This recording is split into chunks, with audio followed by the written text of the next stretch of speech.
அன்பான சகோதரர்களே, அல்லாஹ்வுடைய அருளால் ஒவ்வொரு நாளும் லொஹருடைய தொழுகைக்கு பிறகு திருமறை குர்ஆனுடைய முதல் அத்தியாயமான சூரத்துல் ஃபாத்திஹாவை பற்றி நாம் தொடர்ச்சியாக பார்த்துட்டு வரோம். முதல் அத்தியாயம் முத்தான கேள்விகளும் என்ற தலைப்பின் கீழாக இந்த சூரத்துல் ஃபாத்திஹாவில் உள்ளடக்கி இருக்கக்கூடிய விஷயங்கள் என்ன அப்படிங்கிறத பார்த்துட்டு வரோம். அந்த அடிப்படையில் கடந்த 2 தினங்களாக இந்த அத்தியாயத்துடைய அர்த்தம் என்ன அப்படிங்கிறத பார்த்துட்டு வரோம். சூரத்துல் ஃபாத்திஹா நமக்கு தெரியும், நம்ம எல்லாரும் மனனம் செஞ்சு வச்சிருக்கிறோம். சூரத்துல் ஃபாத்திஹாவுடைய அந்த வசனங்களுடைய அர்த்தம் என்ன அப்படிங்கிறதையும் தொடர்ச்சியாக பார்த்துட்டு வரோம். கடந்த 2 நாட்களாக அல்ஹம்துலில்லாஹி ரப்பில் ஆலமீன் அப்படிங்கிறதுக்கு என்ன அர்த்தம் அப்படிங்கிறதும் பார்த்தோம்.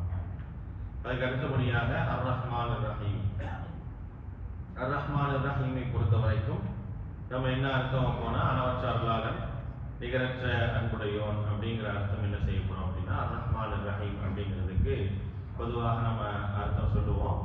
அப்படிதான் என்ன செய்யப்பட்டிருக்கோம் அப்படின்னா, நீங்கள் தர்ஜுமா குர்ஆன் நீங்க பார்த்தீங்கன்னா அப்படிதான் போட்டிருக்கோம். இது அல்லாஹ்வுடைய 2 சிஃபத்துகள் சொல்லப்படுது. அர் ரஹ்மான் அர் ரஹீம் அப்படிங்கிற 2 உயர்ந்த சிஃபத்துகளை பற்றி அல்லாஹ் ரப்பல் ஆலமீன் சொல்லி காட்டுகின்றார். அல்லாஹ்வுடைய பெயர்களிலும் சிஃபத்துகளிலும் உயர்வானதாக என்ன செய்யப்படுது அப்படின்னா இந்த ரஹ்மான் ரஹீம் அப்படிங்கிறது சொல்லப்படுது. ரஹ்மான் அப்படின்னா அளவற்ற அருளாளன் அப்படிங்கிற அர்த்தம் வச்சாலும் அது என்ன பொருளை உள்ளடக்கி இருக்கு அப்படின்னா அல்லாஹ்வுடைய அருளை பொறுத்த வரைக்கும் அது பொதுவானது.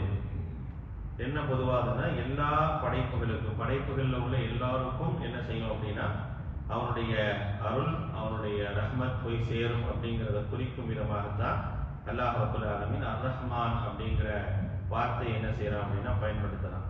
ரப்பனா வஸஅத குல்ல ஷை அப்படின்னு அல்லாஹ் திருமறை குர்ஆன்ல சொல்லி காட்டுறான். வரஹ்மதி வஸஅத் குல்ல ஷை அப்படின்னு சொல்லி திருமறை குர்ஆன்ல சொல்றான். என்னுடைய அருள் இருக்குல்ல எல்லாவற்றையும் சூழ்ந்து இருக்கின்றது, எல்லா இடங்களிலும் சூழ்ந்து இருக்கின்றது, யாவரையும் சூழ்ந்து இருக்கின்றது அப்படிங்கிற பொருள்பட அல்லாஹ் ரப்பல் ஆலமீன் சொல்லி காட்டுகின்றார். அப்ப அர் ரஹ்மான் அப்படின்னா அல்லாஹ்வுடைய அருள், அல்லாஹ்வுடைய அன்பு, அல்லாஹ்வுடைய கருணை என்பது படைப்புகளில் யாராக இருந்தாலும் சரி, அவர்கள் அல்லாஹ்வை ஏற்றுக்கிட்டவங்களா இருக்கலாம், ஏற்றுக்கொள்ளாதவர்களாக இருக்கலாம், மறுத்தவர்களாக இருக்கலாம், எல்லாருக்குமே அல்லாஹ் என்ன செய்யலாம் அப்படின்னா அவன் படைத்திருக்கிறான் அப்படிங்கிற அடிப்படையில அவர்கள் மீது அன்பையும் கருணையும் அவர்களுக்கு தேவையானதையும் என்ன செய்யறான் அப்படின்னா அதிகமாக விசாலமாக கொடுக்கலாம் அப்படிங்கிறது அடிப்படையில் தான் இந்த அர் ரஹ்மான் அப்படிங்கிற பொருள் சொல்லப்படும். அதுக்காக அளவற்ற அருளாளன் அப்படின்னு சொல்லி என்ன செய்யறோம் அப்படின்னா தமிழ்ல மொழியாக்கம் செய்யறோம். எல்லா இடங்களுக்கும் உன்னுடைய ரஹ்மத் என்ன செய்யுது அப்படின்னா அவனுடைய அருள் போய் சேருகின்றது. யாராக இருந்தாலும் என்ன செய்யறாங்க அதை பெற்றுக்கொள்கின்றார்கள் அப்படிங்கிற அடிப்படையில சொல்லப்படுது. இந்த ரஹ்மான் பற்றி ரஹீம் பற்றி நம்ம இரவுல அல்லாஹ்வுடைய பெயர்கள் தன்மைகள் நிறைய விளக்கமாக என்ன செஞ்சிருக்கிறோம், நம்ம பார்த்திருக்கோம். அதனால சுருக்கமாக இந்த செய்தியை சொல்றேன். அர் ரஹீம் அப்படிங்கிறத பொறுத்த வரைக்கும் நம்ம நிகரற்ற அன்புடையோன் அப்படின்னு சொல்லி அர்த்தம் வைக்கிறோம். ரஹீம் அப்படிங்கிற அந்த பண்பை பொறுத்த வரைக்கும் அது குறிப்பிட்டது.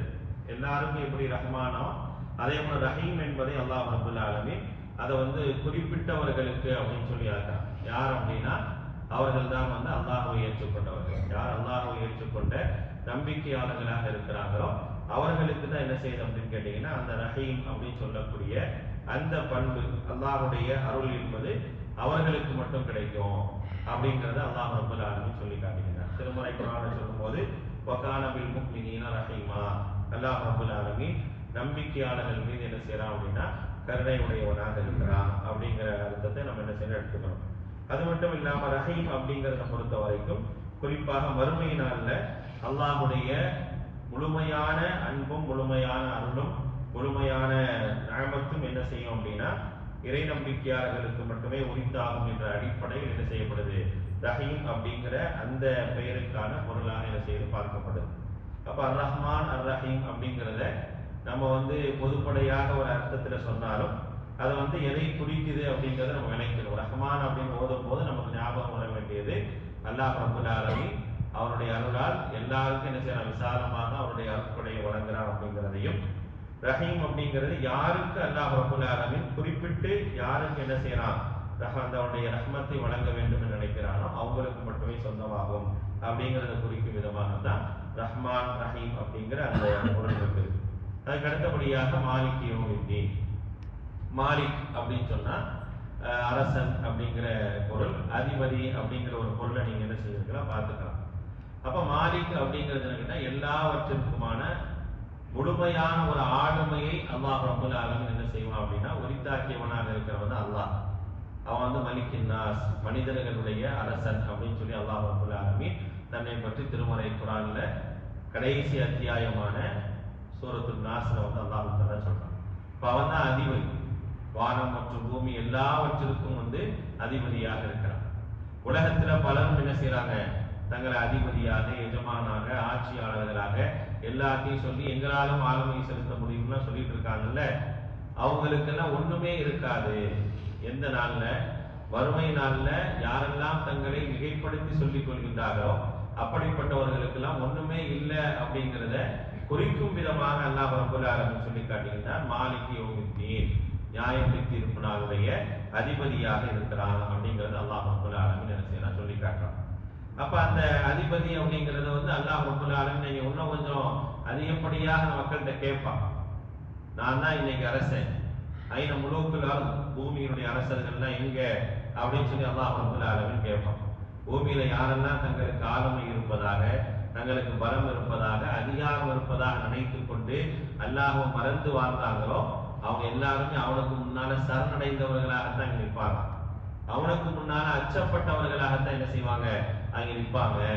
அதை குறிக்கும் விதமாகத்தான் தான் சொல்றான் மாலிக் அப்படின்னு சொல்லி அல்லாஹ் ரப்பல் ஆலமீன் சொல்றான்.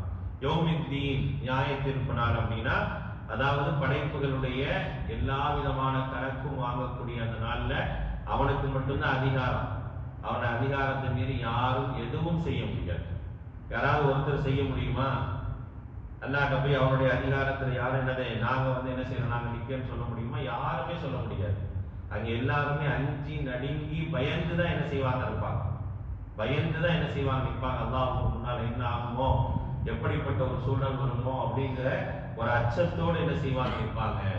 அல்லாஹ் சொல்லும் போது சொல்றான், பத்தரன்னாசு சுகாரா வமாஹும் பிசுகாரா வலாக்கின் அஸாபுல்லாஹி ஷதீத். அங்க மனிதர்களை ஏதோ மயக்கத்தில் இருக்கிற மாதிரி பார்ப்பீங்க, அது மயக்கம் அல்ல, அல்லாஹ்வுடைய கடுமையான வேதனைன்னு சொல்லி அல்லாஹ் ரப்பல் ஆலமீன் சொல்றான். யாரும் தங்களுடைய அதிகாரங்கள் எல்லாம் இங்க இருக்குது அப்படின்னு சொல்லி என்ன செய்ய முடியாது, யாரும் இங்க நிற்க முடியாது.